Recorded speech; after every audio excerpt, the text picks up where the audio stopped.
CP Yogeshwar ಅವರ ಹೇಳಿಕೆ. CP Yogeshwar ಇವತ್ತು ಚನ್ನಪಟ್ಟಣದಲ್ಲಿ ಸುದ್ದಿಗೋಷ್ಠಿ ಮಾಡಿ ಕೂದಲೆಳೆ ಅಂತರದಲ್ಲಿ ಇಲ್ಲ ಅವ್ರು ಗೆಲ್ತಾರೆ ಇಲ್ಲ ನಾನು ಗೆಲ್ತೀನಿ ಅನ್ನೋ ಹೇಳಿಕೆ ಕೊಟ್ಟವ್ರೆ. ಸಮಬಲದ ಹೋರಾಟ ಆಗಿದೆ ಅನ್ನೋ ಅರ್ಥದಲ್ಲಿ ಮಾತನಾಡಿದ್ದಾರೆ ಸರ್. ದೇವೇಗೌಡರ ಹಠ, ಕುಮಾರಸ್ವಾಮಿಯವರ ಹಠ, ಯಾಕೆ ಓಡ್ತೀರಾ, ನಮ್ಮವರ ಕೆಲವೊಂದು ಹೇಳಿಕೆಗಳು ಡ್ಯಾಮೇಜ್ ತಂದಿದ್ದಾವೆ ಅಂತ ಆಘಾತ ಇದೆ ಅಂತ ಕೂಡ ಹೇಳಿದ್ದಾರೆ. ಎಲ್ಲ ಒಂದ್ ಕಡೆ ಆತ್ಮವಿಶ್ವಾಸದಿಂದ ಮಾತಾಡ್ತಾ ಇದ್ದಾರೆ. ಕೂದಲೆಳೆ ಅಂತರದಲ್ಲಿ ಯಾರಾದ್ರೂ ಒಬ್ರು ಗೆಲ್ಬಹುದು, ಸಮಬಲದ ಹೋರಾಟ ಇದೆ, ಅದ್ರ ಹೋಪ್ ಇದೆ ಅಂತ ಮಾತಾಡ್ತಾರೆ ಸರ್. ಏನಿದೆ ಅರ್ಥ ಅಂತ?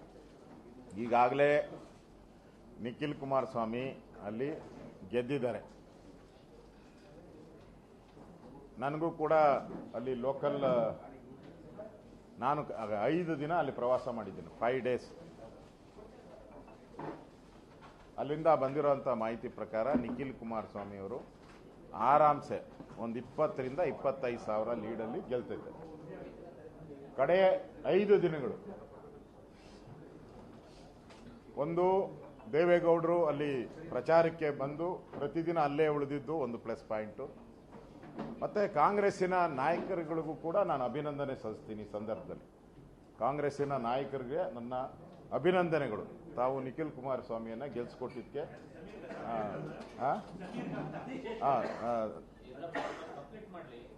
ಅಭಿನಂದನೆಗಳು. ಕರಿಯಾ ಐ ಲವ್ ಯು ಅದನ್ನು ಸರಿಯಾಗಿ ಹೇಳಿಲ್ಲ. ಕರಿಯಾ ಅಂತ ಪದ ಉಪಯೋಗ ಮಾಡಿದ್ದು ಇಡೀ ಒಂದು ಗೌಡ ಜನಾಂಗಕ್ಕೆ, ಆ ಒಕ್ಕಲಿಗ ಜನಾಂಗಕ್ಕೆ ಒಂದು ರೀತಿ ಅವಮಾನ ಮಾಡಿದ್ದಾರೆ. ಎರಡನೇದು, ದೇವೇಗೌಡರನ್ನ ಕೊಂಡ್ಕೊಂತೀನಿ ಅಂತ ಒಬ್ಬ ಮಾಜಿ ಪ್ರಧಾನಿ, ದೇಶದ ಮಾಜಿ ಪ್ರಧಾನಿ, ರೈತ ನಾಯಕರಾಗಿದ್ದಂಥವ್ರು, ಮಣ್ಣಿನ ಮಗ ಅಂತ ಹೇಳ್ತಾರೆ, ಆ ಮಣ್ಣಿನ ಮಗನ ಕೊಂಡ್ಕೊಂತೀನಿ ಅಂತ ಹೇಳಿದ್ದು. ಮತ್ತೆ ದೇವೇಗೌಡರು ಓಡಾಡಕ್ಕೆ ಆಗಲ್ಲ, ನಿಂತ್ಕೊಳಕ್ಕಾಗಲ್ಲ, ಆಂಬ್ಯುಲೆನ್ಸಲ್ಲಿ ICU ಆಂಬ್ಯುಲೆನ್ಸಲ್ಲಿ ಕರ್ಕೊಂಬರ್ಬೇಕು ಅಂತ ಹೇಳಿದ್ದು. ಇವೆಲ್ಲನೂ ಕೊಟ್ಟ ಕಾಂಗ್ರೆಸ್ ಅವರು ಕೊಟ್ಟಂತ ಬಳುವಳಿ. ಆ ಬಳುವಳಿಗೆ ಕಾಂಗ್ರೆಸ್ಗೆ ಅಭಿನಂದನೆಗಳು. ಅಭಿನಂದನೆಗಳು. ನಿಮ್ಮ ಸಹಕಾರಕ್ಕೆ ನಮ್ಮ ಅಭಿನಂದನೆಗಳು ಕಾಂಗ್ರೆಸ್ ಅವರಿಗೆ. ಸಾಕ ಜಾಸ್ತಿ ಎಲ್ಲ ಗೆಲ್ತೀರಿ, 3 ಗೆಲ್ತೀರಿ.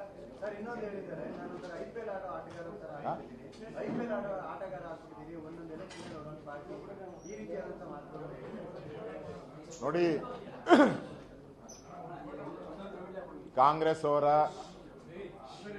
ಲಂಗು ಲಗಾಮಿಲ್ಲದ ಮಾತು ಚುನಾವಣೆಯಲ್ಲಿ ಜಾತಿಗಳನ್ನ, ಧರ್ಮವನ್ನ ಹೀಯಾಳಿಸುವಂಥದ್ದು, ಮತ್ತೆ ಮುಸ್ಲಿಮರೆಲ್ಲ ಚಂದ ಎತ್ತುಬಿಟ್ಟು ದೇವೇಗೌಡರನ್ನ ಪರ್ಚೇಸ್ ಮಾಡ್ತೀರಿ ಅಂತ ಹೇಳಿದ್ದು ಇಡೀ ಸಮುದಾಯಕ್ಕೆ ನೋವನ್ನು ತಂದಿದೆ.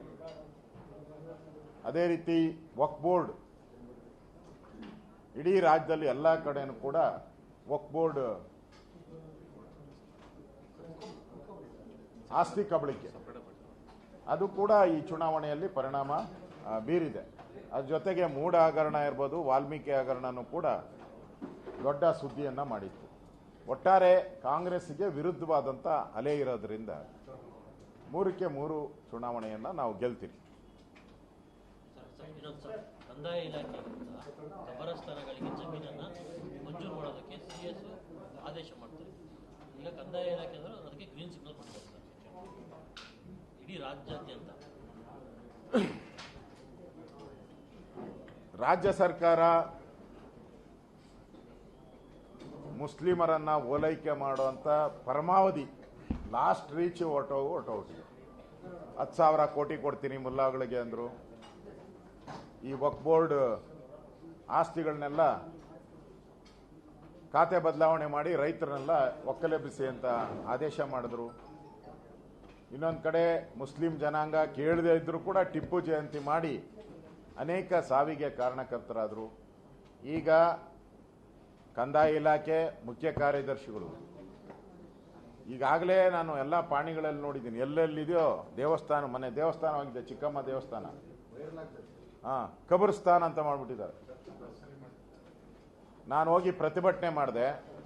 ಈಗ ಸುದ್ದಿ ಬಂದಿದೆ, ನಿನ್ನೆ ಚೇಂಜ್ ಮಾಡಿದಾರಂತೆ. ಅದನ್ನು ಚೇಂಜ್ ಮಾಡಿ 400 ವರ್ಷ ಇತಿಹಾಸ ಇರೋ ಚಿಕ್ಕಮ್ಮನ ದೇವಸ್ಥಾನನ ವಾಪಸ್ ಮಾಡಿದಾರಂತೆ.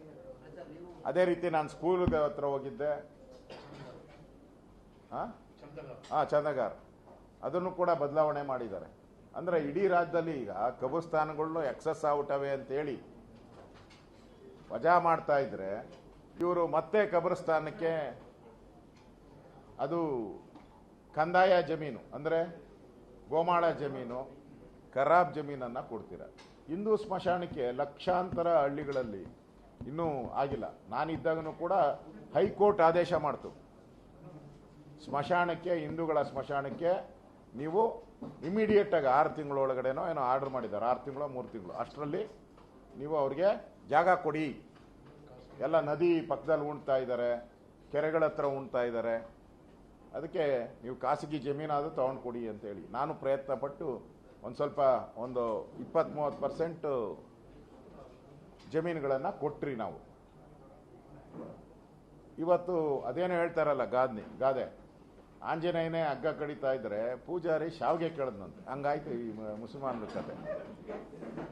ಆಂಜನೇಯನೇ ಹಗ್ಗ ಕಡಿತಾವನೆ ಊಟ ಇಲ್ದಿರ, ಪೂಜಾರಿ ಶಾವಿಗೆ ಕೊಡುವಂತ ಆಂಜನೇಯನ್ ಕೇಳ್ದಂಗೆ ಆಯ್ತು. ನಮಗೇ ಇಲ್ಲ ಇಲ್ಲಿ, ನಮಗೆ ದೇವಸ್ಥಾನಕ್ಕೊಳಗೂ ಜಾಗ ಇಲ್ಲ, ಸ್ಕೂಲ್ಗಳಿಗೆ ಜಾಗ ಇಲ್ಲ, ಸ್ಮಶಾನಕ್ಕೆ ಜಾಗ ಇಲ್ಲ. ಅದರಲ್ಲಿ ಇವ್ರದ್ದು ಚೀಫ್ ಸೆಕ್ರೆಟರಿ ಆದೇಶ ಕೊಟ್ಬಿಡಿ ಫಸ್ಟು ಅಂತ. ಮನಮೋಹನ್ ಸಿಂಗ್ ಹೇಳಿದಾನಲ್ಲ, ಈ ದೇಶದಲ್ಲಿ ಯಾರಿಗಾದ್ರೂ ಈ ದೇಶದ ಸ್ವತ್ತಿನ ಮೇಲೆ ಮೊದಲ ಅಧಿಕಾರ ಇದ್ರೆ ಅದು ಮುಸಲ್ಮಾನರಿಗೆ ಅಂತ ಹೇಳಿದ್ದಾರೆ ಮನಮೋಹನ್ ಸಿಂಗ್ ಅವರೇ ಅಲ್ವಾ? ಈಗ ಅದನ್ನ ಕಾಂಗ್ರೆಸ್ ಅವರು ಪಾಲನೆ ಮಾಡ್ತಾ ಇದ್ದಾರೆ. ಇದನ್ನಾದ್ರೂ ಅವ್ರು ಒಪ್ಕೊಬೇಕು.